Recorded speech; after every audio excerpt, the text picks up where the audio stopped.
साथियों नमस्कार। आज की इस वीडियो में मैं आपके बीच एक बहुत ही अलग सा अनुभव लेकर के आ रहा हूँ। एक अलग सा ऐसा विषय लेकर के आ रहा हूँ जिसको जानना बहुत ही अधिक आवश्यक हो जाता है। हम सुबह से शाम तक इस संसार के दौड़ धूप में लगे रहते हैं। कभी किसी को गिफ्ट देना है, कभी किसी से मिलना है, कभी किसी से उधार लेना है तो कभी किसी को उधार देना है, कभी कहीं संघर्ष है तो कहीं तकलीफ है। यही संघर्ष करते हुए हमारा जीवन निरंतर चल रहा है। कभी कभी तो हम सुख भी होते हैं और कभी कभी आंखों से आंसू भी गिरते हैं। पर क्या आपको पता है, ये संसार का क्रम चलता था, चलता है और चलता ही रहेगा। परंतु इसके बीच में यदि आप स्थिरता चाहते हैं, जीवन में शांति चाहते हैं और शांति के साथ आगे बढ़ना चाहते हैं, तो हमारे ऋषियों ने इस विषय पर बहुत ही गहराई से चिंतन किया और उन्होंने यह पाया है कि चिंतन और मनन करिए। चिंतन और मनन का अर्थ यह होता है कि आप अपने बारे में कुछ और अच्छा सोचिए। जैसे सामान्य व्यक्ति यह कह रहा है सुबह उठना है, यह काम करना है, यह काम करना है, यह काम करना है, काम करते करते आगे बढ़े चले जा रहे हैं। परंतु आप यह नहीं सोचते हैं उसमें से कौन सा काम आपके लिए है और कौन सा काम आपके लिए नहीं है। उस स्थिति में यह जानना बहुत ही अधिक आवश्यक हो जाता है कि आप चिंतन कीजिए कि आपको क्या करना चाहिए। भारत देश में चिंतन और मनन का बहुत ही गहरा महत्व बताया गया है। जैसे आप यह सोचिए कि आज सुबह से आपने कौन सा काम किया, कैसे किया और क्या और अच्छा आप कर सकते हैं। साथ ही आपको यह भी जानना चाहिए, चिंतन और मनन करने के साथ साथ मन और मस्तिष्क में सकारात्मक विचार कैसे हैं, अच्छे विचार कैसे हैं। वह आते हैं अच्छी संगति से, अच्छी किताब पढ़ने से।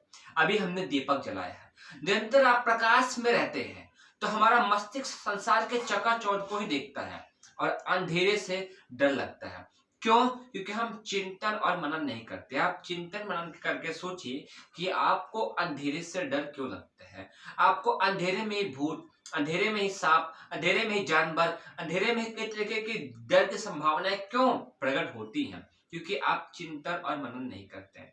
चिंतन और मनन नहीं करने की वजह से ही हमें अपने आप से डर लगता है। परंतु क्या आपको पता है, अंधेरे का अपना एक अलग मजा है। अंधेरे में एकांत रहने का अपना एक अलग मजा है। इस सब के बीच आज मैं अंधेरे में बैठा हूं और ये एक दीपक जल रहा है। इस दीपक के समक्ष शीतलता का भाव हो रहा है क्योंकि दीपक घी का जल रहा है। घी में तो वैसे ही प्राण शक्ति ऊर्जा होती है। आपको जब भी मौका लगे तो आप तेल का घी का दीपक जला लीजिए। दीपक जला करके अपने पास एक किताब रखिए। मन और मस्तिष्क को खाली करने की कोशिश कीजिए। आपके मस्तिष्क में क्या विचार चल रहे हैं, क्या चिंतन चल रहे हैं, उस पर गौर कीजिए।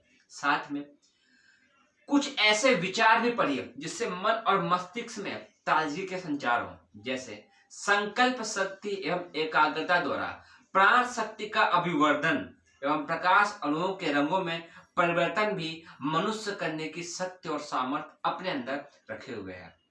इस संबंध में बहुत सारे प्रयोग और कोशिश भी लंबे समय से होती रही है। विचारों की शक्ति व्यक्ति को एक चलता फिरता चुंबक बना देती है जो आकर्षण भी कर सकता है और विकर्षण भी करता है। चेतन सत्ता विलक्षण खेल है। यह एक चिंतनीय विषय है। आप चिंतन करिए, मनन करिए और अपने सत्य और सामर्थ्य को समझिए। परंतु तब जब आपका मस्तिष्क हल्का हो। और मस्तिष्क हल्का कब होगा? जब आप कुछ समय अपने लिए निकालेंगे, एकांत में रहेंगे, अपने बारे में सोचेंगे। दिन भर आप परिवार के बारे में, समाज के बारे में, नौकरी के बारे में, अपने काम के बारे में ही उलझे रहेंगे तो आपको अपने आप के लिए कुछ समय नहीं मिलेगा। आप अपने लिए समय नहीं निकाल पाएंगे और तकलीफ भरा ही जीवन जिएंगे। परंतु जब आप कुछ समय अपने लिए निकालेंगे, अपनी इच्छाओं को जानेंगे, आप धरती पर क्यों आए, क्या आपको उद्देश्य था, क्या आपकी शक्तियां थी, इस पर गौर करेंगे, चिंतन मनन करेंगे तो आपको आगे बढ़ने का मौका मिलेगा। फिर आप इसी दुनिया में रहते हुए मस्तिष्क को स्थिरता के साथ, शांति के साथ काम में लगाए हुए आगे बढ़ते रहेंगे। मेरी भी कोशिश है और मैं जब भी मौका लगता है चिंतन और मनन करता हूँ। एकांत में बैठ जाता हूँ, दीपक जला लेता हूँ या फिर आंख बंद कर लेता हूँ। मन ही मन चल रहे विचारों पर गौर करता हूँ और अच्छी किताबें पढ़ता हूँ।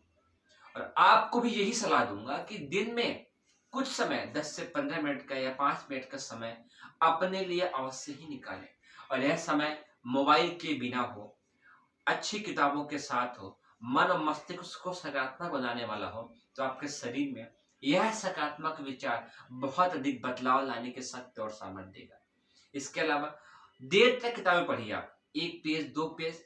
किताब पढ़ने की आदत से आपके मन और मस्तिष्क में सकारात्मक विचार का संचार होता है। वो सकारात्मक विचार आपको शक्ति और सामर्थ्य देते हैं। एक विचारवान व्यक्ति, एक बुद्धि संपन्न व्यक्ति कुछ भी करने की शक्ति और सामर्थ्य अपने अंदर छुपा लेता है।